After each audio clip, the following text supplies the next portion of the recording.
Welcome to the Pinch to Zoom podcast, the show where we zoom in on the latest tech news, products, and trends. I'm Stetson. I'm Gabe. And in this episode, we are doing a fun little smorgasbord of little tech ideas to talk about. We have 5 different topics ranging from Bitcoin to 5G to killer hornets and more. And we're just going to be having a great conversation about them. But first up, we've got some quick news. So Gabe, roll that intro. Rolling.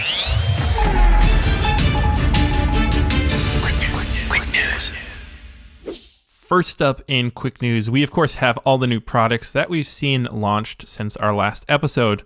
Most notably, for me, the most important one is the DJI Mavic Air 2. I know we talked about this in the last episode a bit because pretty much all the specs had leaked by then, but now it's official, so let's go over those specs one more time just so we can clear up any discrepancies and oogle over the awesomeness, which is this great new drone from DJI. Which you're getting, right, Gabe? You can guarantee I pre-ordered that immediately as soon as it came out. He's excited. Should have it by, I think, the end of this week. And maybe if I'm lucky, Stetson will give that to me as a go review for maybe 2 podcasts down the future or something. All right. Yeah, we'll have to see. But yeah, this drone is $799 starts at. So already that's basically the same price as the Mavic Air, or a little cheaper actually. I think the old one started at $900. And then, of course, you get that Fly More combo from DJI, which throws in like a case, extra charging stuff, some more batteries, and that brings it up to $988. I love how they didn't just go $999. They had to go, oh no, we'll go $12 under $1,000.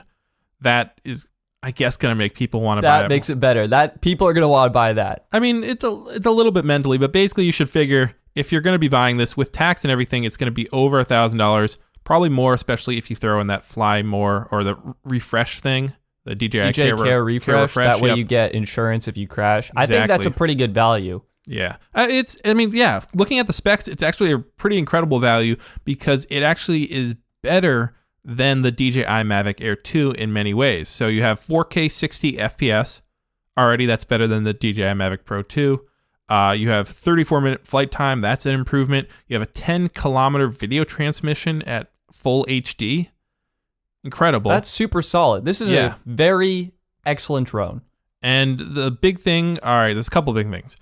Redesigned controller. So the controller now has the phone positioned at the top of it, which it's going to be interesting to see how this really works. Since the beginning of the Mavic line, DJI has always put the controllers underneath, and I like how that works, but maybe this new design is better. We'll have to see, if it like balance-wise, weight in the hands, accessing the screen, how easy it is. I'm excited though. I always like to see them trying new things. Also, they have the new ADS-B receiver in North American models. So what this means is if there's a plane flying over you, 34,000 feet or something, or there's a helicopter flying lower, you will be able to see that it is in your area on your device, but it won't be able to see the drone.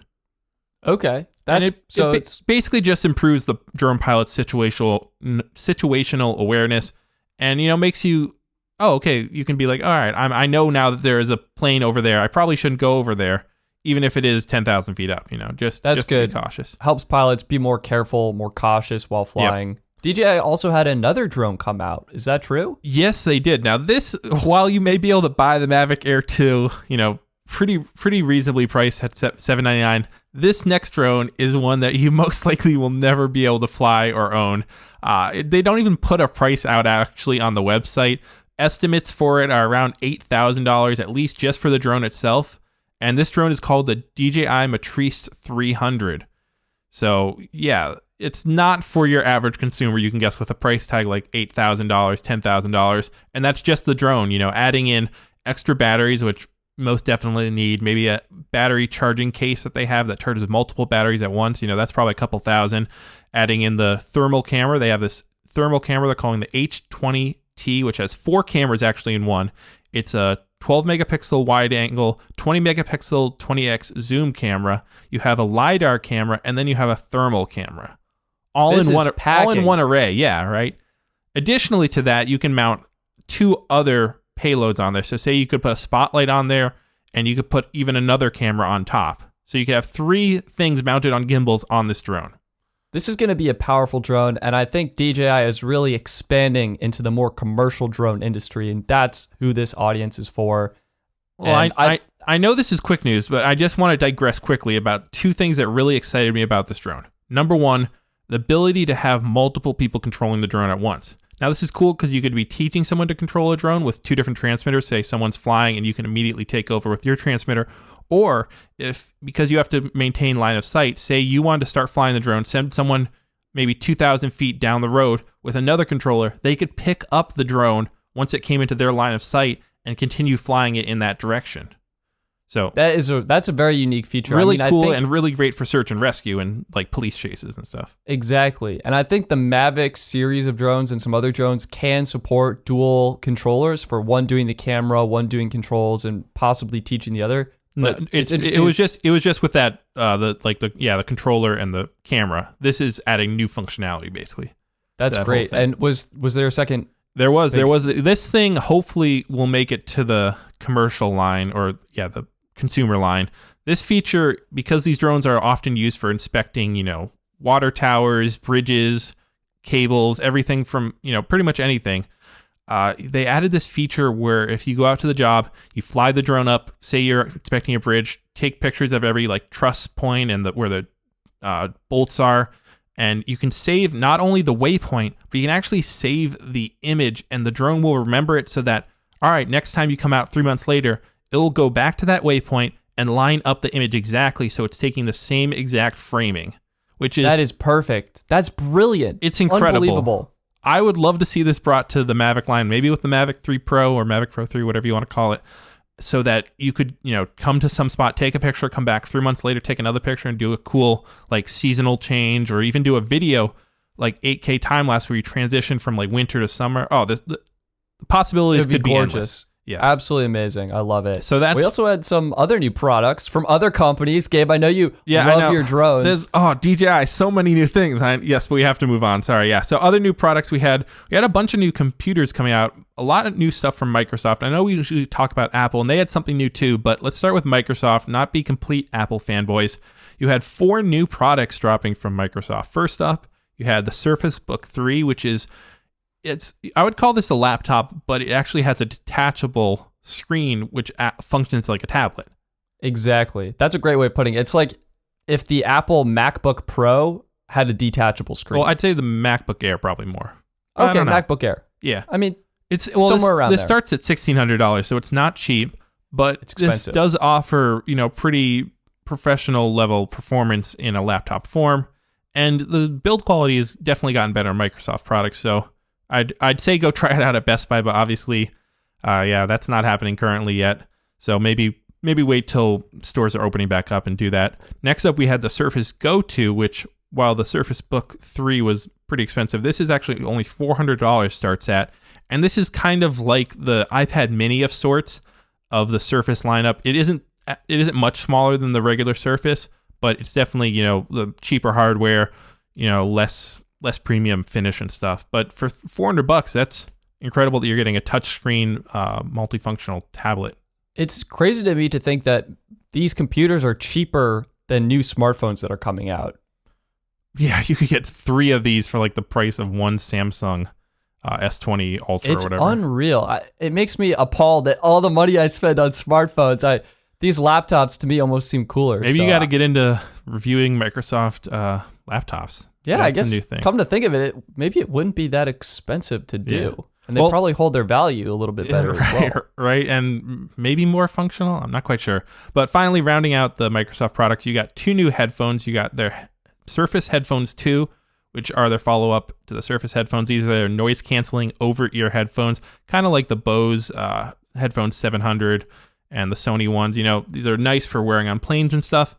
I personally think they look very enticing at $250 when most headphones in this range are a little more expensive, like $300, $350. So those are good to look at, potentially coming out in a couple of days. And then you also have the Surface earbuds have finally surfaced. They announced, they teased them back in October, said they were going to be out, I think, in a couple months, and then they pushed it back.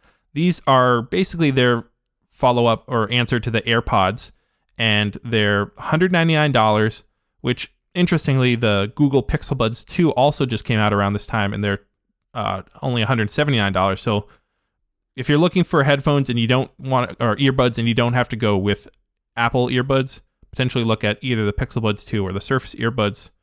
For you, like, which one do you think? I know the Surface earbuds look cool, but the Pixel Buds 2 have the possibility to actually do translation in your ear. Right? I think the Pixel Buds is what I'm most interested in, with the integrations with Google and kind of what they're doing. I don't really like the design of the Surface earbuds. They look weird to me.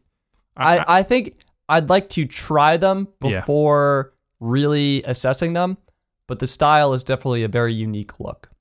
Well, we'll see. I don't know. I'd ever want to try earbuds that other people have tried. I guess you have to clean them very well. Yeah, it's kind of gross. Headphones are different than earbuds, but there's a nice comfortable distance between your ear and the speaker. Yeah. The Surface headphones too really do look great though, and it's just great we have more options as consumers for audio devices. The only thing is not much improvement, it seems like, versus the previous generation. This is true. Kind of unfortunate. All right, finally, last new product we got in quick news is the Apple MacBook Pro 13-inch. Finally. And unfortunately, not a huge update. Basically, they just brought this up to the refresh of the 16-inch, though they didn't change the size of it. And wait, before we even go further, there could be a 14-inch variant coming out where it essentially would be kind of the same chassis size, but they just get rid of the bezels, because this 13-inch MacBook Pro still has the huge bezels of like the previous yesteryear Apple laptops. So what's new with this MacBook Pro?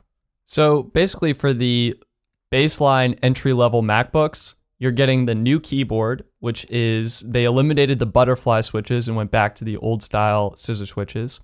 And I think you just got, I think that actually might be it. Yeah, that's pretty much it. Yeah, you got slightly better intro SSD storage, so you get 128 gigabytes. This is $1,300 for the new MacBook Pro 13-inch, and that does have the touch bar too. So you have the touch bar. Yeah. They added back a physical escape key, and those are nice. Those are the improvements to the entry level.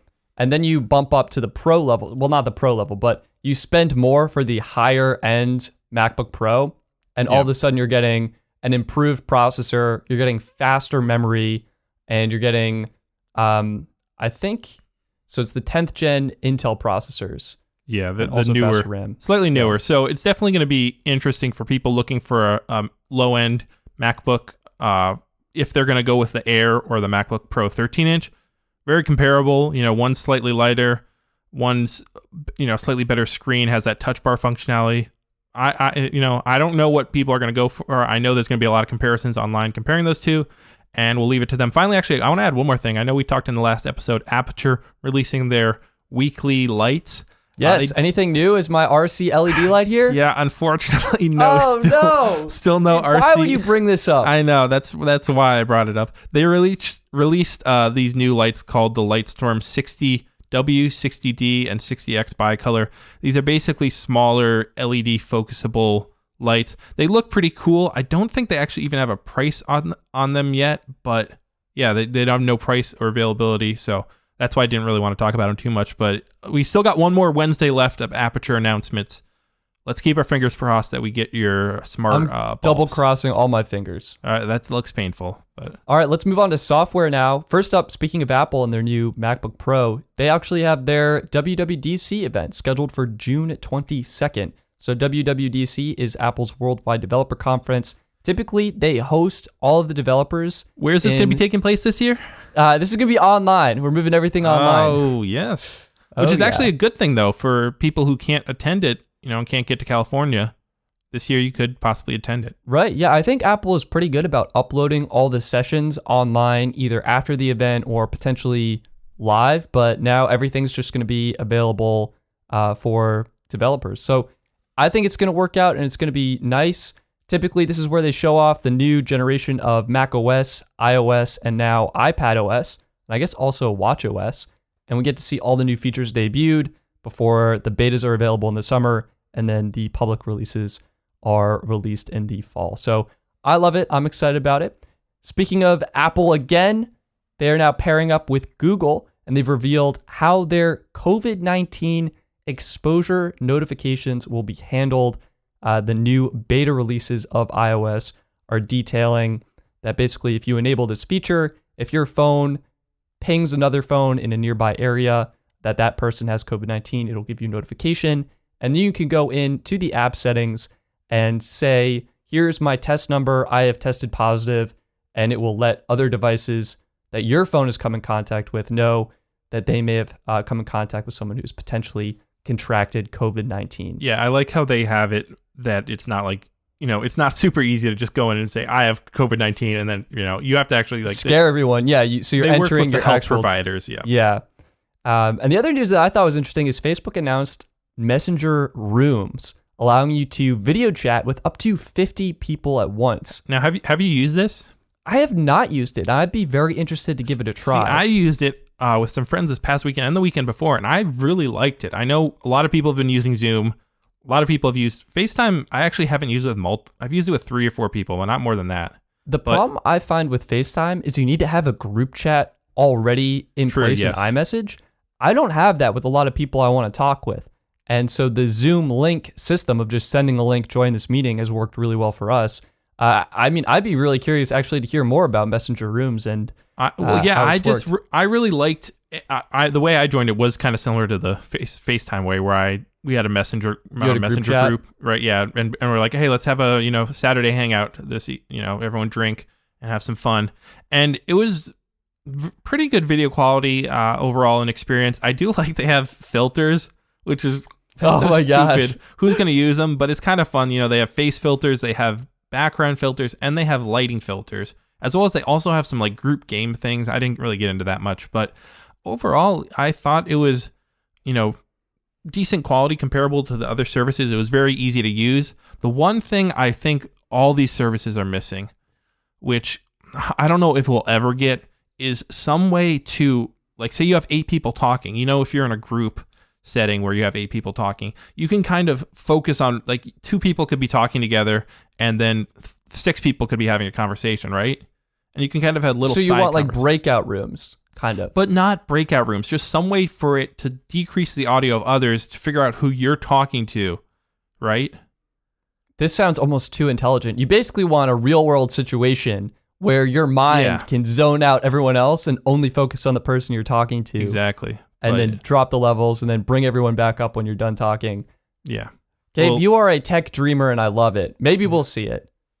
All right. So also we did another Facebook thing. Didn't they have I haven't gotten it yet, but didn't they get a slightly new redesign? Yeah. Yeah. So a while ago, Facebook had an event and they announced a new design for Facebook. And I think they've been more aggressive about rolling it out on the mobile experience. So my mobile app has the new design, and I was waiting for the browser version to get updated. And one day I just got this notification like, hey, the new Facebook is ready. Would you like to try it out? I said, yes, I would love to try it out. And I was greeted with this totally redesigned Facebook experience. It has a cleaner design, cleaner layout. I think it's a little bit easier to find things and navigate around. And the text is bigger, so it's easier to read. I'm still in 2015 there. It's unclear when it's coming to everyone, but I think it looks nice and you can find photos of it online. All right, and quick news is kind of taking forever, but we still got 2 more things. Rumors-wise, I know there's always iPhone rumors. We're not really going to touch into those. iPhone 12 is eventually coming out sometime this fall. Maybe we'll do that around WWDC. Do like a little special, Apple kind of dive into everything we have right now. Yeah, that's good. We actually have Google rumors. Yeah, what did we have there? So Rich Osterloh, he is the head of hardware at Google, and now for people, I like how we've mentioned these people's names. You should be having on your board, Sherlock Holmes, where he does those big, with people and drawing lines between people. Yeah, you have the string connecting the photos. You should have one of these for all the CEOs of different companies and heads of different companies that sets in, because you really love to mention who the people were, rather than just mentioning a random person at Google did this. But anyways, sorry. I digress. Google's head of hardware, Rich Osterloh, he tweeted from a Pixel 4a. How do we know this? Because the screenshot, so he screenshotted something related to Fitbit. He was excited about it. And the screenshot had the status bar, time, and notifications shifted over as if to accommodate for a hole punch camera in the top left of the display, which is what the Pixel 4a is rumored to have. That means Pixel 4a could be right around the corner, so get excited for that. That's some good sleuth in there by the internet. Other rumors we have, this one is really far out, probably farther out than the Pixel 4a. GoPro 9. Jeez, already? Yeah, some new GoPro. There was a dual screen new menu design that was leaked in an FCC filing. Basically, we think GoPro is kind of doing the same that the DJI Osmo Action did, and they're going to have in their next GoPro, they're going to have both a back display as well as that colored, smaller LCD display on the front. So if you're doing a selfie or something, you can actually frame your shot up, which honestly, I didn't think it was that big of a deal on the Osmo Action because I don't do a lot of selfies with GoPros. Usually I'm doing more like POVs and stuff. But this couple times I started doing, selfie style shots and vlogging with the Osmo Action, I was like, wow, this is really helpful actually. So sure, nice to it see. Seems like it makes sense. And I'd be curious in the end to see a comparison of maybe DJI will have their new action cam and how it compares with the Insta360 One R. I think definitely DJI's action cam's coming out probably sometime this summer because they dropped the price of it down over Mother's Day to only $229 for their previous Osmo Action. So yeah, that's around the corner. But that was it for quick news. I hope quote unquote quick news. All right, we'll do better next time, Stetson. We'll do like a sand timer thing. Yeah, we really need one of those to stay on track and focused. Maybe. But now we have Go Review. Tell them what that is, Stetson, if they don't know. Welcome to Go Review. Go Review is where one of us assigns the other a product, service, or item to go out and review. So it could be something like a service, something you subscribe to. Gabe has reviewed cooking services. Could be a product. I reviewed the Galaxy S20. And it's basically a fun way for us to try a new product and then share it with the audience. So Gabe, what did you end up reviewing? I gave you the option of Google Stadia and some subscription services like comparing Netflix, Hulu, and the other entertainment options. What did you go for? Well, I was going to review Google Stadia. We actually tried Stadia. We played together. No, I don't know. Don't talk about it. We didn't do that. We're not gamers. No, maybe I'll hold it off for a future episode. But for now, I'm going to talk about the streaming services. Ooh, the streaming services. Honestly, it's hard to make this review interesting because, like, everyone has probably several streaming services that they use. Everyone's used some sort of a streaming service. It's nothing new. It's nothing really that exciting. It's a lot of numbers, but I'm going to do the best I can. So I wrote a rap. No, just kidding. I would have believed you if you went with that. So what did you try out? What were the services you ended up trying? Okay, there are now way too many services. So I know we talked about cutting the cable. It's a big thing.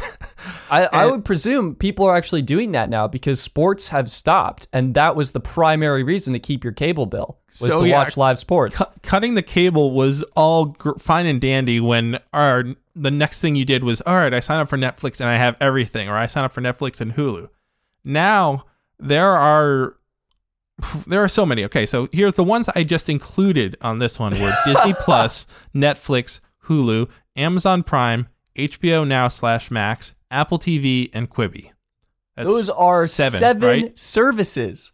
Yeah, and that's not including those, I think, like CBS is several other ones. I also didn't include the ones that are quote-unquote like TV replacements, like YouTube TV, Hulu TV, Fibi, or is it Fubu? I think it is. I don't know that one. You could potentially add YouTube Premium in there too, depending on how you view that. I don't count that. Did you add up these prices in terms of what people will be paying? I mean, I imagine it's like... All right, well, let's get the silly numbers out of the way. So the cheapest ones you're going to get are Apple TV right now and Quibi. Quibi starts at $4.99. It does have ads. Apple TV is also $4.99, no ads.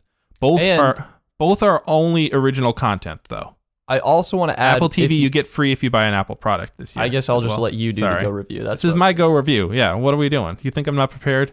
So interestingly, those are the cheapest ones. They're also both original content only, which is both enticing and a reason why not to get it, right? Because there's no reason to go, oh, I need to get this because this is the way I watch those old reruns I want or stuff.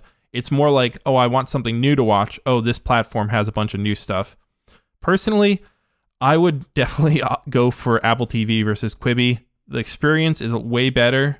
I do like what Quibi does. It's the mobile format where you can go from landscape to vertical watching very quickly just by flipping your phone. But personally, not a fan of that vertical watching. And also, all their shows seem to have they put out like the first 7 episodes, 14 episodes, and then there hasn't really been any new episodes coming out. So I don't know what's going on with that. Interesting. And I think Quibi, they're 10 minutes typically, right? Per episode. Yeah, they're really short. They basically take up your routine episode and divide it into 5 segments and put it out over the course of a week. So if you only have 14 episodes, you're basically only getting 2 shows worth of content, 2 right? episodes essentially divided up. Oh, jeez. Yeah, it's pretty sad. Anyways, moving on. Next up, price-wise, we have Hulu, which is $5.99. That is ad-supported. I think there is an ad-free version for a higher price. I didn't actually look that up. Sorry, there's a lot of prices I had to look up. But that's definitely, I would include that with Netflix and Amazon Prime as ones that are kind of the 3 core streaming services. Sure. Next, going up price tier wise, we have Disney Plus. That's $6.99. Now, Disney Plus is, if you're a Disney fan, this is an essential thing to get. It also has some original content now. They're going to have more in the future, but it's basically all the Disney content, a lot of Fox content because Disney bought Fox. You get your Marvels, your Star Wars. They also have Nat Geo. Basically, Disney owns everything. So you're getting a lot of stuff there. I really like their layout. It's very similar to Apple TV. I would say if I had to rank layout-wise and UI, it'd be probably Netflix. Actually, no, Netflix is close to the top. They're pretty good. But I would say Disney Plus or Apple TV really have the best layout. Maybe Amazon Prime. But yeah, those Disney Plus and Apple TV really impressed me. Also HBO, actually. So. I'm curious, what were you using Apple TV on? Because I was using it on my phone, and I felt like I struggled to use their navigation system. It's all right. I guess I've been using most of these on my TV, on like an Apple TV or a Google Chromecast. I would imagine that would provide a better experience. That's kind of what I was wondering. Yeah. So, all right, going up still more in price. We have next at $8.99. Both of them are $8.99. It is Amazon Prime technically and Netflix. They're both $8.99 a month. However, I will add the caveat in. Amazon Prime, if you just sign up for the Amazon Prime service rather than the Amazon Prime Video, that is $9.99 or $119 for the year. So essentially $1 more and you get free Prime.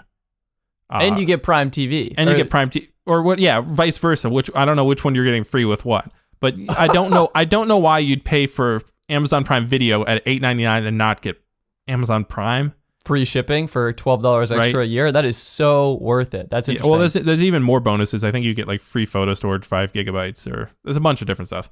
So that's those two at $8.99, and then the most expensive one is actually HBO at $14.99 a month. Whew, that is expensive. So that is pretty pricey. And interestingly, as I was looking up subscriber numbers too to kind of see what's the most popular. Obviously, Netflix has 182 million subscribers globally, 61 million in the US. That's the most popular. HBO went down after Game of Thrones ended. So you look at their subscriber numbers, they keep going up to like 2017, 2018, and they just start going down this past 2 years. That is hilarious. And on the smallest end of the subscriber numbers, Quibi, I think, is around 2 million now. It only launched like a month ago. That's TV, impressive. 2 million in a couple months. That's well, really that's all impressive. free though, pretty much. Apple TV has 33 million. Again, most likely all free with people signing up because they got the devices. And Disney Plus actually passed 50 million. So that's a newer one than Apple TV and has way more subscribers. I'm impressed but with that Disney is globally versus Apple TV. I think it's only US right now or something. Not quite sure. Sure. Okay, so basically the way I'll break it down now. Those were the numbers. Yeah, those were all the numbers. Going through them, there's, as I said, Apple TV, Quibi. Honestly, they're the most unique experiences, I would say. And also, they're all original content. So if you're looking for something new out there, you're looking for, I'm bored of the same old shows. I already have Netflix. I want a new thing that offers me something new, something different. Maybe I only subscribe to for 2-3 months and binge those shows and then I'm done. That's what I think is Apple TV or Quibi, because they have, I would say, very good shows on both of them that are original, that are, they're trying to do something different. Personally, on Apple TV, I really like the show C, which was with Jason Momoa. And I also, what was the other one? It was the Raven's Banquet one, yeah? Raven's Banquet was another one. There's also one called Dickinson with Haley Steinfeld about Emily Dickinson. Yeah, just like really well-made shows that are with some big creators because Apple has a ton of money to throw around. And so you're getting these shows that you can binge through, no ads, just watch them, enjoy them. If you have Apple devices, you're getting it for free if you bought one this year. So definitely check that out. HBO and Disney Plus, I would put in the category of a lot. Well, Disney Plus actually doesn't have much original content, except for you can pretty much count all their Disney content as original content. I would count that as original. They didn't go out to produce it for the streaming service, but they had this amazing library that is now accessible via streaming. HBO is pretty much all original as far as TV shows go, but then they have movies, which is nice, that they get a lot of good movies. They're sometimes the first ones to get, like if the new Wonder Woman comes out, they'll be the first one to get that maybe when that comes to streaming services. And Disney will have, or Disney Plus will have a lot of stuff coming. I know they have like Marvel shows coming. They have a ton of stuff coming. Pretty much a lot of it got pushed back because of COVID-19. Right, yeah. But we should hopefully see it coming out, later this year. For now, you can be happy with some game shows they have, or they have, I know Jeff Goldblum. They have like The World According to Jeff Goldblum show. I think I checked out like half an episode. I wasn't very interested. Kind of some like reality shows or little like docu-style follow-alongs, basically. All right, now the big three. Netflix, Hulu, Amazon Prime. All of these, obviously Hulu is the cheapest with the ad-supported version. Where do you stand on ads personally? Let me just take a break. Give me a breath to breathe. If I'm paying for something, I don't want ads. That's the whole point. All right. It saves me and time. Back to Gabe. No, I think I'd kind of agree in general. I like it when I'm watching on a TV. I do sometimes like ads because it gives me a break to, get up, grab snacks, or get up and let the dog out or something like that, right? It's kind of like traditional TV. But at the same point, when you've gone from watching just TV with no ads and then you go watch it with ads, you're kind of like, all right, this is the worst. Yeah, I definitely can see why people don't like Why am ads. I paying to watch an ad? Yeah. So, that aside, you can pay more for Hulu to get it without ads, but all of them have content from other platforms, from other, content producers, from Universal, I don't know if HBO actually, I think they pretty much are exclusively on their own network, but it's Time Warner, Paramount, Sony, all these different movies, all these different TV shows, all these different documentaries on there. And overall, I see a lot of overlap generally between Hulu and Amazon Prime with their movies and stuff, especially when you start getting through their backlog catalog. I think Amazon Prime actually has the most content of any of them because they actually, something that a lot of people don't know is they have what is kind of like a YouTube program where pretty much anyone can submit films and videos to be on Amazon Prime, which got them into a lot of trouble recently because there was some pretty messed up stuff and like conspiracy theory stuff that was on there that people weren't happy once they saw that it was there. Interesting. So do you think that opens the gate for more niche or I guess no, it opens it for more bad stuff pretty much. More bad stuff. You're like lower quality content. Yeah, if you're paying for stuff, you can get free content on YouTube that all day, right? And it can be very good, but it also can be very like that's what YouTube's for, and you can pay for premium to get no ads. But with these, you really want like that studio level, high quality, exactly. Well produced, well thought out, scripted, epic, entertaining shows and movies. So I would say that, you add up the three prices of these, Netflix, Hulu, Amazon Prime. Say you only need two of them. Let's just go Netflix, Hulu, or Netflix, Amazon Prime. Maybe you already have Amazon Prime. So you have Amazon Prime Video. Then you throw in Netflix. You're paying $8.99 a month for Netflix, $8.99 essentially for Amazon Prime. There's $18 there. That's, if you consider that cable bills are $30, $40 a month, just when you're bundling with, internet and stuff. Yeah. Well, just the cable part, the TV part, right? It's like $40 for internet, another 40, so it's like $80 total or something. Maybe more depending on where you are if you're getting promos. But so you have more to play with. So maybe throw in a Disney Plus for $6.99. So you can get a lot of subscriptions to replace your cable. It does start to add up, though. I feel like once you start wanting stuff like live sports with ESPN, though I will also add Disney, because they own ESPN and a good majority stake of Hulu, you can get, for I think it's $12.99 a month, you can get Disney Plus, ESPN Go, and Hulu. All that seems like a good deal. I would probably do that with Netflix. And then have Amazon Prime, and you get the Amazon Prime Video, and that seems like pretty good thing. Then you just buy a new Apple product, Boom, there you go. iPhone SE, and you've got Apple TV. Do they include it? I think they do with that. I'm not sure. But they do. So overall, I would say personally, my favorite one of all of them right now is Disney Plus. I would say it's Obviously. the newest. I am a huge fan of the Marvel TV shows. I mean, the Marvel Cinematic Universe and also Star Wars. And you really can't go wrong with that because it's all, you know, the movies. It's pretty much just rewatching them at this point because it's like they're not releasing a lot of new content. But if you're feeling nostalgic or something, go with Disney Plus. You know, if you want to relive your childhood, do some Pixar movies and stuff.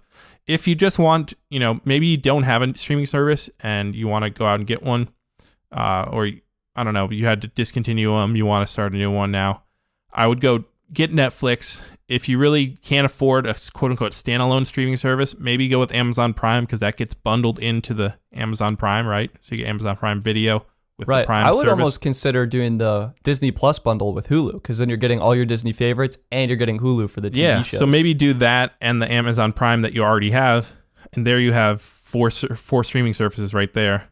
Sign up for Quibi. They're doing a 3-month free trial, 90 days right now. But make I sure didn't really like their content. Make sure to be you honest. check up to the non-ad version, even though it's $7.99. And then you can just unselect that. But yeah, that's kind of my Go review. Hopefully this was somewhat interesting to listen to. I thought it was interesting. I love how you pulled in the different numbers of the subscriber counts. You talked about the different pricing of the services. One thing I do want to add is Netflix, while it starts at $8.99, that's for one screen at standard definition. So to get 2 screens at full HD quality, you are bumping up the price, and I think it's around $12.99. Yeah, either $12.99 or $11.99. That is true. I would say that you don't. I don't know. I've watched many movies in standard quality on a big screen. It's pretty fine, honestly. You know what's embarrassing? We actually had the standard definition Netflix subscription for years, and no one noticed. Well, and then I was watching. It's not that big of a deal, I think, honestly, because we're used to streaming stuff coming in lower quality because it's streaming, right? It can't can't stream like 4K or even sometimes full HD depending on your internet connection. So who cares if it's just 720? Well, when I was watching on my monitor, that's when I really started noticing the difference. 4K, 5K monitor? Yeah, the new 5K iMac. That's why this looks a little bit more blurry. Probably does it. So the last thing. Sorry to keep jumping in. No, it's okay. I do a lot of research into cell phone plans, and actually some of the compelling offers are that cell phone plans will bundle streaming services. This is another opportunity to get everything bundled together. Sprint offers Hulu for free with their plans. Netflix offers Netflix for free. Wait, did I say Netflix twice there? Yes. Okay. So T-Mobile, offers Netflix included with their plans. And I think AT&T works with HBO, so they offer HBO. Well, AT&T Max. owns HBO. See, there you go. They do work together. That's what I thought. Wait, hold on. This goes deeper than I thought. So yeah, that is a good thing to bring up. Yes, potentially you could, especially the AT&T deal. I don't know how much you recommend AT&T, but I would say they are launching their HBO Max thing, and they have.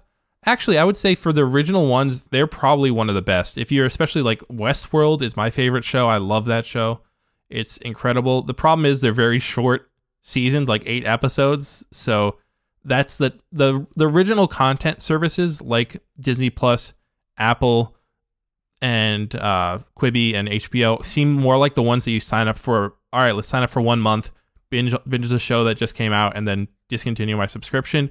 The ones like Netflix, Amazon Prime, and Hulu seems like the ones that you sign up for, stay subscribed for the whole year or whatever. Great analysis. Really appreciate it, Gabe. Lastly, what are you signed up for? What are you currently watching right now? Well, I am mooching off my family's subscriptions on Netflix and Hulu right now. I think as are a lot of people. And for sure. Yeah, I'm currently signed up for Apple TV off the new iPad mini I got.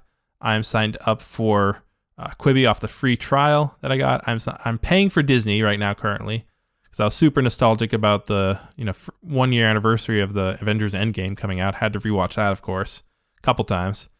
And what's the other one? HBO. Oh, my family also currently has a cable. I know. Yeah, my dad has a cable subscription. So if you do have a cable subscription, you can actually get HBO Go, which is essentially like HBO Now, but it's for you just log in with your Spectrum or whatever login credentials, and you get that service. So Gabe, I have everything. That's how I tested it. That I guess it worked out quite well. I didn't even know if you had everything, but that was a great breakdown. One thing I didn't bring in was like quality, like which one does 4K, because honestly, I don't think that's that big of a deal. Personally, considering most TV broadcast is 720p, you probably are correct. I doubt as many people would notice or care about that. Yeah. And if you do care, odds are you already know. So Gabe, do you have any products, services, or ideas for me to go out and review for the next episode? So I have a couple, but definitely if you want to review Google Stadia, I'll give you that. I think we'll... The ongoing joke. Oh no, we'll review it. This is sincere. This is sincere. I think you could review Google Stadia. The other one I will say is, it's 2020. I started using Google Chrome back in 2010, 2009. Jeez, a long time ago. Should I still be using Google Chrome? Or if not, what web browser should I be using in 2020? That's the question I want to know. Okay, there you go. I know this is a lot to ask, and it's kind of like my my streaming services review. Are you outsourcing your research right now, Gabe? A little bit too, yeah. That's honestly, if you pick up the trend with me, it's just asking Stetson to go test out stuff for me. But I'll be interested. I'm interested to see in what you come up with and come back with.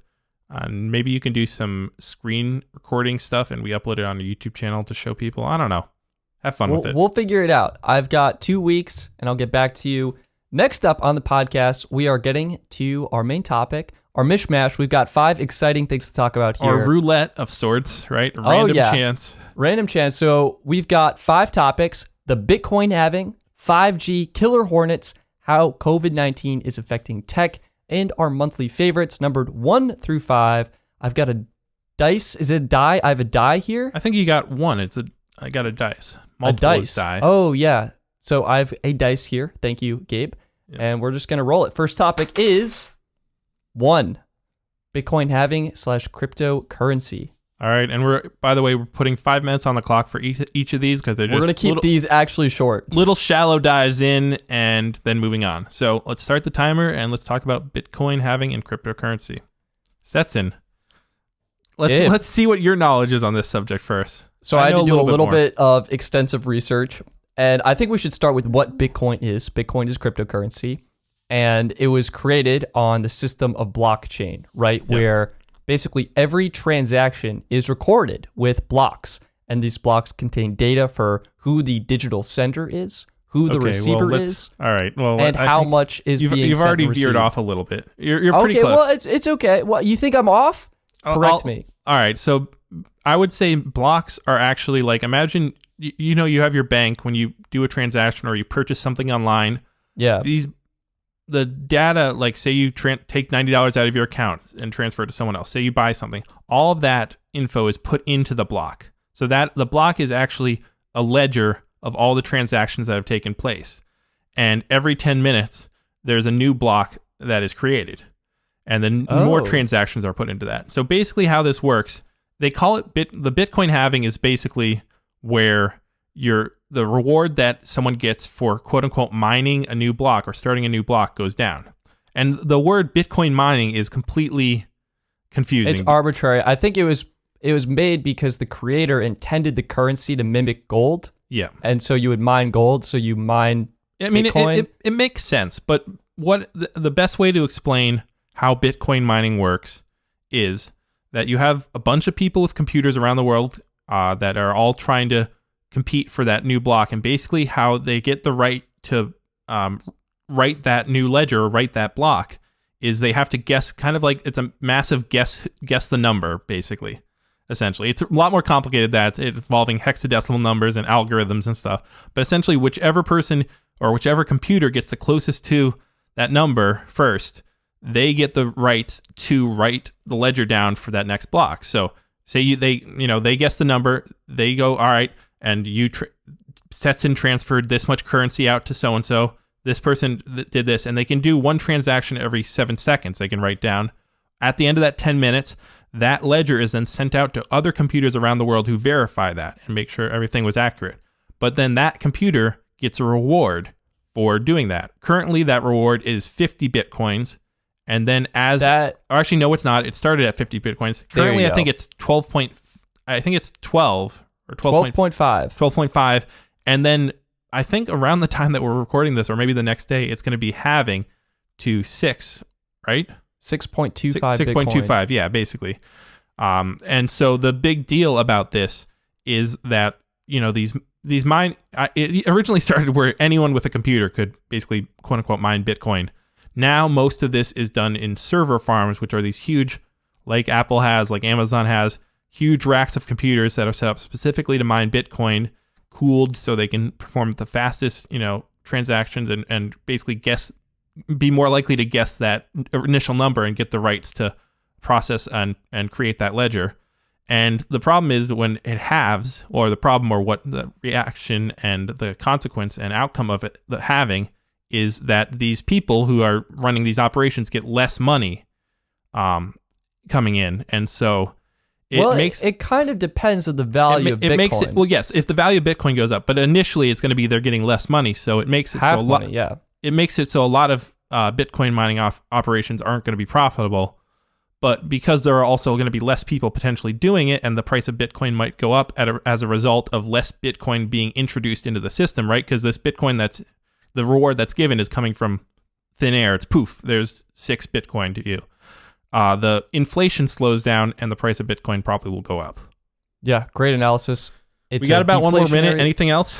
It's a deflationary currency, and there is actually a limit. It's a 21 million max circulation. So at some point, it'll basically I think it's 210,000 blocks. I think it is. That's stops, correct. Yeah, it stops. It halves, and that can take. That's correct. It's been about, I think, did they say 4 years, 6 years? 4 years, because it's 10 minutes to verify one block. Yeah, there we go. And then if you do the math out, 210,000 blocks is your 4-year mark. So this will happen again in about 4 years. That is the Bitcoin halving. And I would just say also, it's if you haven't bought or got some cryptocurrency, it's potentially a good thing to put some money in. Not too much, but with the way that inflation's going with the U.S. dollar, some Chinese trade wars, we could see that price going up. Check out Coinbase or Binance if you want to go buy some cryptocurrency. Potentially, I think those are the 2 best exchanges out there. We're not professional financial advisors. Yeah, these are only opinions. All right, we hit 5 minutes. Roll the dice to find out what we're talking about next. Wow, 3 killer hornets. Killer hornets. Whoa.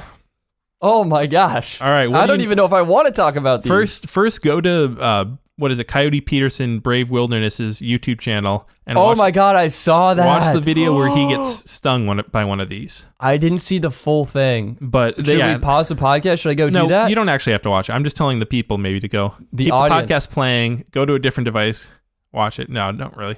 But yes, I think to put into scale of how big these are 2 inches long. These hornets. They're hornets. Which is huge. Basically like the width almost of your smartphone. They slightly look smaller, like birds when they're flying. They are so big. Yeah, like it's like a hummingbird. Like a hummingbird. That is scary. They're originally from Asia. That's why they're called the Asian giant hornets. I have Japanese giant hornets. Okay, they're from. Be specific. They're from Japan, and there are different variations of them too. So. Okay, yeah. It sounds like you know more right now. Well, I was doing a little bit of research into this. Cursory research. Basically, what makes these things so terrifying is they're big, and the bigger the bee, the more venom it has. They have 7 times more venom than honeybees, which is why this thing is so potent and powerful, and they can kill humans if you get stung by, say, like 40 of them. Like you go into a hive area. What I would say that, honestly, I wouldn't worry about that. I know people have been that's like the scare to humans, but the real threat is actually environmental. Gabe, tell us more about... I think that's more scary to humans. I was going to put a pun in there. People have been a buzz about this on Twitter. But no, honestly, to level of people, the scary thing about this is, I think it's the stat is 2/3 of all food we eat is pollinated by bees or something like that. Ridiculous. Like, it's incredible how much bees affect our current agriculture. Everything from the wheat you eat in the bread, or not you, Stetson, sorry. I am gluten-free. I don't eat that. Okay, the corn in the bread that you eat maybe, to the rice, to the apples. It's incredible how much... Everything. Yeah, and the food that the animals are eating. Period. So the big issue here is these hornets can go in and in a matter of hours, they can clear out and kill by beheading every single bee in a hive. It's so sad. So these Japanese giant hornets have huge pinchers on the front of them, and they can literally go in and decapitate these poor honeybees. And the European honeybees are defenseless. And these Japanese giant hornets can kill 40 honeybees in a minute. Yeah. And they're not just complete animals. I mean, they are animals, but they're not just doing it for fun.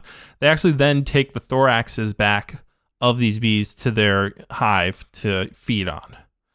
That is just brutal. Great for them, but it's pretty awful what they're doing. Wait, Gabe, did you just say they're not animals? No, I said that's savage. That is like, what kind of animal does that? Well, I would say an animal list. Well, I guess that is the definition of animal, is doing it because you need to. They're not humans because they don't kill for fun, right? They killed 8. Yes. And so, yeah, you mentioned it was the European honeybee that they're killing. The interesting thing is the Japanese honeybee has actually evolved alongside this huge, monstrous hornet. And they've gotten to a point where they can now work as a group. If this hornet comes into their hive, it's a group hug. Yeah, they basically do a massive group hug, surround this hornet in a massive, like a ball of bees, and are able to generate so much heat that they just like roast the hornet inside and kill him. That's correct. The hornet can survive up to 115 degrees Fahrenheit. The Japanese honeybees can survive up to 122 degrees Fahrenheit. So their little hugging ball, they raise the temperature. That is so cool. To 116 degrees Fahrenheit. And that roasts the hornet to death. Interestingly, this actually brings up how they're using tech to fight the invasion of this hornet right now, mainly in Washington and the western Pacific Northwest area. One way they're actually using thermal cameras, potentially on drones, to scan areas because the hornet's hives always maintain a temperature of around 80 degrees Fahrenheit, no matter what the outdoor temperature is. I heard that. I think that's going to be a very important strategy. And given that our American honeybees, or I guess, are we European honeybees? I don't know. They're actually technically European honeybees, yeah. They came from Europe. So they're defenseless, and we need to help them because they feed us, and we love honeybees. So this is really scary. Not because of the stinger, but because one suggestion I would add, in case anyone who knows is connected at all in the honeybee world or tech world is listening to this, I have an idea. I think, Stetson, what do we think about this? If they could put like small Raspberry Pi computers with a mic near beehives, and because these hornets are much larger, I'm guessing that the buzz would be a different frequency than the standard buzz of honeybees, so that if this mic could detect that frequency of buzz, it would sound an alarm, notify the beekeeper, and they could hopefully somehow stop this. Maybe, Gabe, I don't know. I think that is brilliant. Please share on Twitter. Timer's up, though. Let's move on. Next up.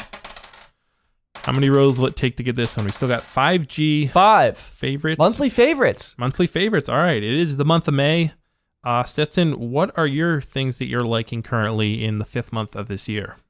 Yeah, so a couple things I've been interested in. First one, book. You brought this up a while ago, and I was actually just watching a YouTube video on it, so it's cheating that I say it's a book. It's called Atomic Habits. Talks about building habits. It's not about the end goal. It's about making small 1% improvements every day to basically create the workflow, to create the foundational system that will automatically propel you towards success. Yeah, I would add an endorsement for that, especially with so many people using like different work from home styles and needing it's a good time to establish new habits potentially. I would also recommend listening to it on Audible. I know we're not sponsored by it. Usually you hear only people talking about Audible when they're sponsored by it. But I would say sign up for a free trial, and you can listen to this while you're on the go, while you're cleaning the house. Well, I guess not on the go really, but cleaning the house while you're sitting in your or maybe just order the book and read it. I personally like listening to it. The guy has very, energizing, compelling voice if you're listening to something like this. But yeah, that's a great idea. Maybe I'd actually give the full book a proper listen. It was you just listened to a video.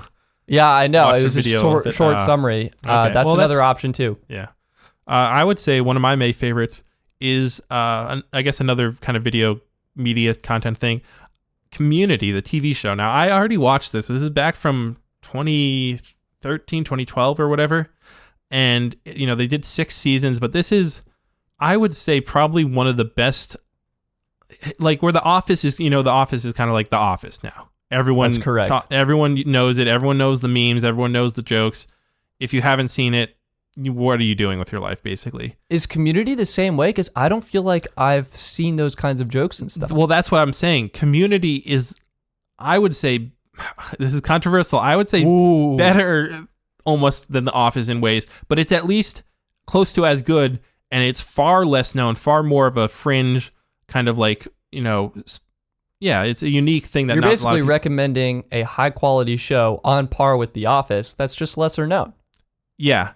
I mean, it's Dan Harmon who writes Rick and Morty and created Rick and Morty. There's people like Childish Gambino, Donald Glover, he's in it. It's an incredibly written show that will make you, if you're ever kind of interested in how TV shows are written, this show gets so meta and stuff and everything that it really makes you appreciate cinema and film and the whole writing that goes behind it. I'd recommend either rewatching it like I'm doing or just watching it for the first time. They also came out with a podcast. Joel McHale and Ken Jeong, who are two of the stars on the show, now have a podcast called The Darkest Timeline, which is a reference that you'd get if you watch the show. But this sounds really interesting. Gabe, I would also expand that to, there's a lot of TV shows that are doing like kind of reunions and stuff to check out. If you like The Office, I know they just did a reunion on what is it, Some Good News or whatever, the John Krasinski YouTube on channel. YouTube, yes. It's an interesting time for TV shows. Do you know what platform this is available on if people are interested in Hulu, watching? and they actually did just add it to Netflix. That was the other big news. Oh, that's great. That's what I wanted to hear. Perfect. Yeah. Okay, next up, I'm going an actual video. This is from Matt DeVella, Minimalist Meal Prep. It's a really funny video where he basically goes into Trader Joe's, he buys a frozen prepared meal, throws it in the microwave, and that is his minimalist meal prep. I'm kidding. He actually gets the guy from you almost got me. From Fit Men Cook, and they do a really cool, simple, easy meal. It is just fried rice. So check that out if you need something cool to. That's interesting. Well, I don't have a transition to my next one. Just start talking. Don't segue. Robot vacuums are a thing. Great one. That's a great one. I've been considering for a while now. And Mother's Day came around and I said, hey, I can get this for my mom and justify it as a gift for her, and then me also be able to use it, right? Yeah, that works. Test it out. Yeah. So so far, initial impressions are very positive. It was only $200 robot vacuum from this company called Eufy, EUFY. They're a sister company of Anchor. And very cool. You set it to run every night and it vacuums your house. So maybe that's the future. Convenience, time like the Jetsons. savings. I kind of want to get one now, Gabe. We got 30 seconds. For me, app called Notion.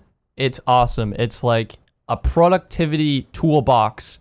Everything you need all in one. Spreadsheets, documents, to-do lists. It's brilliant. I love it. Consider checking it out. I would add this app Lumos. It allows you to see where the sun and moon track in the sky. Also, I would add, I'm really loving my iPad mini. Those are great devices. Let's move on to the next topic. 3, 2, 1, and next topic. We got 5G, and we have, what's the other one? 5G. COVID-19 and tech. All right, 5G. Stetson, I'll let you take this pretty much.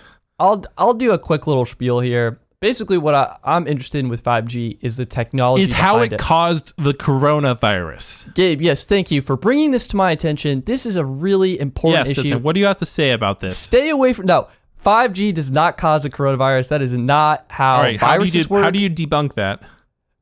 Basically, where do you start? Where do I even begin with that? I mean, it's radio frequency. It's just basically 5G lets you download your conspiracy theory videos faster, so you should be thankful for it. Well, also 5G isn't in every city in the world, and coronavirus pretty much is. That's a great way to start. Thank you, Gabe. I actually hadn't thought of that. It's so obvious to me that I don't even know where to begin with the argument. But what you may not know is that you have the low band, you have the mid band, you have the millimeter wave 5G. There's also different technologies that are being implemented for different use cases. So, for example, we're getting 4x4 MIMO. And MIMO stands for multiple input, multiple output. And that means your phone can connect to multiple bands to transmit data simultaneously. It's like you're driving along on a highway. So is that like you could do like the low band and the ultra high band at the same time? Or is that that's a great question. Or is it that you can do two different it might be two different cell towers, but it could just be different bands. See, this is something I'm learning more about myself. But it's like driving on the highway and you go from a 2-lane to a 4-lane, Okay. that's like so much more. Or like multi-threading or stuff like that on. Exactly. with It's CPU awesome. cores. The other big thing that's interesting to me is you get beamforming. So specifically with millimeter wave, where you're in a city, you can direct the antenna strength towards the smartphone. And previously, it was only on a 2D plane on the ground.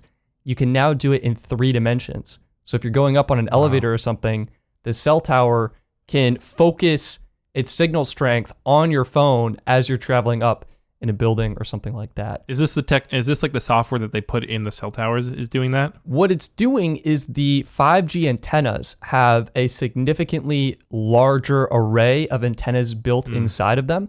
So I think my understanding is actually more square panels, and the layout of the panels allows them to Well, I know focus the beam. Wi-Fi does beamforming, right? Or no? Honestly couldn't tell you. But the thing I would say is we've talked about in the past the rollout of 5G compared to, even though it's a long time ago now, the rollout of 4G. 4G took about, we saw what, like 2 years till it got a phone from every carrier. Probably. Like I think it was 2 years from the first smartphone that we saw Apple release theirs that had 4G. So if the iPhone, this version, the 12, comes out with 5G compatibility in the fall, that would be pretty much on track there. Though we are seeing, I feel like, a faster rate of smartphones coming out because I think so too. Back when 4G came out, it was mainly like regular phones with 4G. I think what makes this generation faster is that the low band 5G is reusing some of the similar bands that are currently used. So it's for kind 4G of like a LTE. 4G plus type thing. It is different. Yeah. The way, like, the technology behind it is different, and you do need to enable that on the device. But I think it's just a little bit easier for manufacturers to implement that. And what's also interesting to me, and we'll kind of end here, is that some of the frequencies are actually being reused. So fun fact of the day is T-Mobile has band 71, and this is actually a repurposed TV broadcasting frequency, right? So it used to be channels 38 to 51 on ultra high frequency TV. And now it's improving the T-Mobile coverage network. So it's kind of cool. One last question, and I don't know, I messed up our time, so I don't know exactly how much more we have left. But what's the cheapest phone currently that people can get with 5G? I think it's the OnePlus 8 right now. Okay. And so how much is that again? So it starts at $700, I think. Yeah. And I think it's 50 less than the iPhone 11. No. I think it was the same as I have to look this up now. All right, it's around $700 though. I'm pretty sure that's the cheapest one. We're waiting on phones from TCL, which are going to be the actual cheapest ones. And we'll probably, honestly, I bet there's some Xiaomi phones coming out. It's $700. Well, we can't really do Huawei in the US, but yeah, Xiaomi potentially, or what's the other Chinese brand? Oppo. Yeah, Oppo. Maybe, I guess they could have one. If you're into Android, yeah, you got tons of options coming out. Apple, like Poco phone. We'll just have to see what comes this fall. Do you think they'll release all versions with 5G? I think they have to. I think at minimum, the low band and mid band 5G, the sub 6 5G, needs to be enabled in all their devices. That's what Samsung did with their entry level S20. I mean, just for going forward, I think that's what they have to do. Do you think they'll do like an iPhone 12 that'll be with beginning like the low band 5G, and then the 12 Pro will have? It could. I hope not, because I would assume they'd be using the same chipset for the 5G bands. True. But I do know like millimeter wave generally has a huge battery hit. Because that's the interesting thing, because Apple isn't using Snapdragon 865 like everyone else. Right. They're using something different. They're using their own. All right, last topic now. We don't have to roll the dice anyways, just for fun. But last topic is the fun one. How we had a podcast topic about this maybe 4 episodes ago, when it was probably longer ago, just when COVID-19 was just getting started, and I think before the real lockdowns, and we were like, how is COVID-19 going to affect tech, and how is tech going to affect COVID-19? Oh, this is a fun topic, and then things got really serious, and we want to kind of touch back on that. What do you think has changed? Well, I mean, so I think to cover what we talked about before was mostly about the manufacturing processes, because all the plants in China had shut down, right? Yeah, that was a lot of it. We were saying release dates were going to be pushed back. But I think there's something different now, because it came to the US. It's in the US, in case anyone's missed it. Came everywhere. And so now I think we're starting to see some fundamental shifts in how we use technology in different areas of our lives. The biggest one for me is I recently went to the grocery store, and the grocery store, the cash register, that's where you typically interact with equipment that everyone's interacting with. It's the payment terminal. You're punching in your PIN card, you're swiping your debit card, paying with you're cash, signing, you could be paying with cash.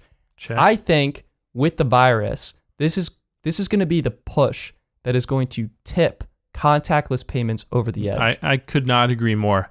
Literally, like, I think it was like March 20th or whatever, this really started getting like, oh boy, this is bad. We should start like washing our hands a ton.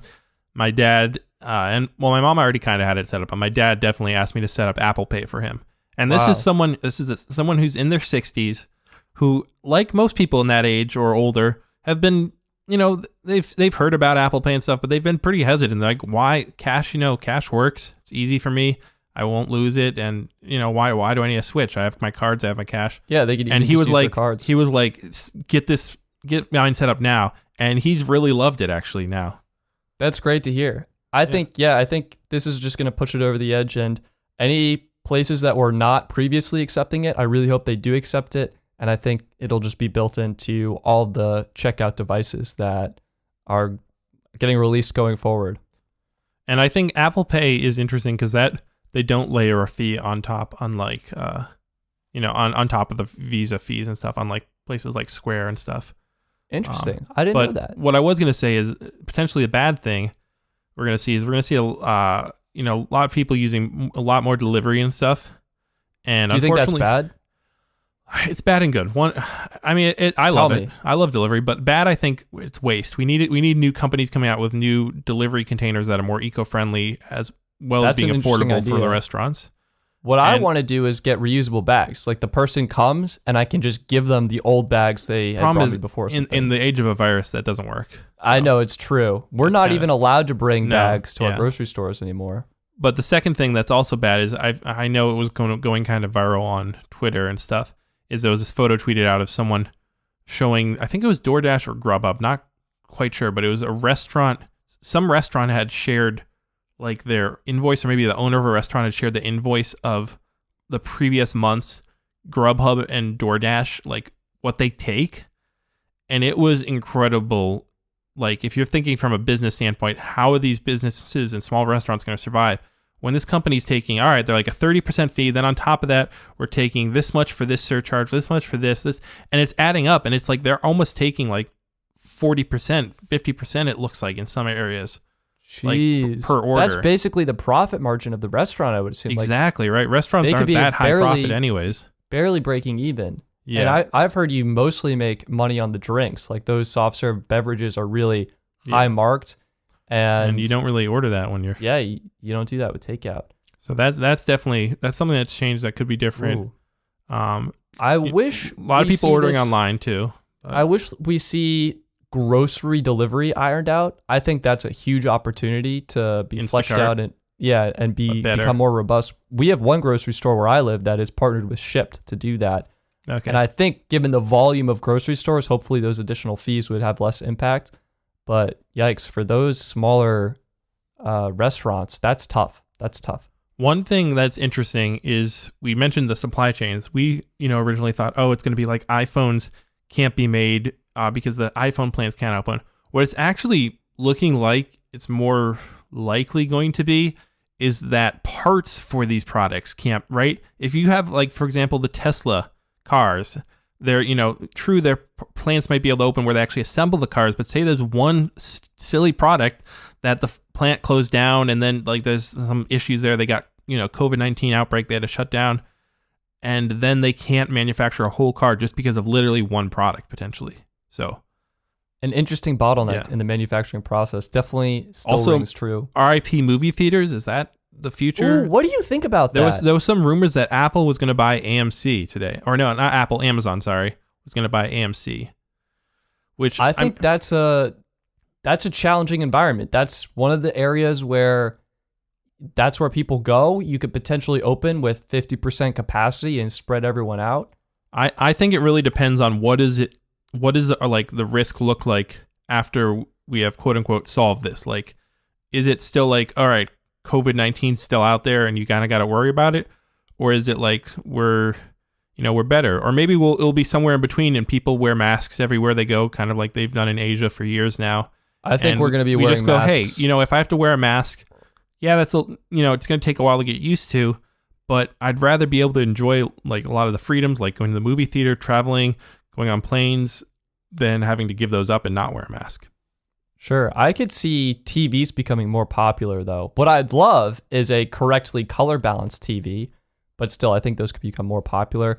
And I actually think Facebook, they had a decent idea with their Facebook portal and the TV system where you could have the camera built into the TV. I don't know. What's your take on that? Do you think people would do voice calls if their TV had a microphone and camera built in, or is that just me being ridiculous? No, I don't think so. That's not the way to go. All right, not the way to go. That's fine. We'll skip over it. Last section. You can always throw the person up there on like AirPlay or Chromecast them or mirror the display type thing, maybe. That's good. Kind of works. That's smart. What about fitness classes? My fitness gym has started offering classes over Zoom. I think that could be really popular. And even Peloton. Of everything, gyms are the most affected, even more than movie theaters, I'd say, because you're literally like, you're sweating there. It's so much. Disgusting. It was so disgusting when everyone was healthy. Yeah, we just try not to think about it. So that's really, I feel bad for a lot of people who worked at gyms, but hopefully it's basically, the way I look at it is for everyone, this is bad. For a lot of people, it's really bad. Economically, emotionally, and everything. The thing you got to kind of keep trying to hope through all the suffering and through all the awful things, hopefully we can try to make sure no one's dying because of lack of food and stuff, is that hopefully in times of desperation gets you have your biggest points of innovation, right?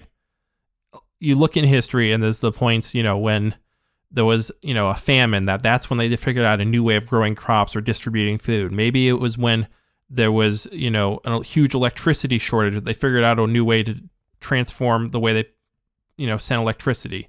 There's all these different times in history when they had huge problems were faced, and it looked like this is awful. This is how are we going to solve this? And then you get the most people putting their minds together, and they figure out something they never would have thought of before. So that's the silver lining we can all hope for.